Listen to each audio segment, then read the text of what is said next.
Did you know your brain has a delete button that works while you sleep? Every night, your dreams aren't just random movies in your head. They're actually your brain's way of deciding what memories to keep and what to throw away forever. During deep sleep, something amazing happens.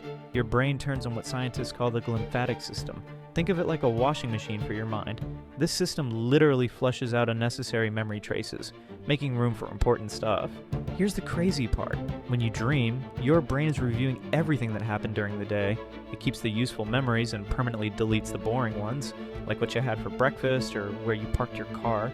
This is why pulling all-nighters before exams actually makes you forget more. Your brain never gets the chance to file away what you studied. Want better memory? Take strategic 20-minute naps after learning something new. Sleep within 8 hours of studying important material. Forgetting isn't a bug in your brain. It's a feature that keeps you mentally healthy.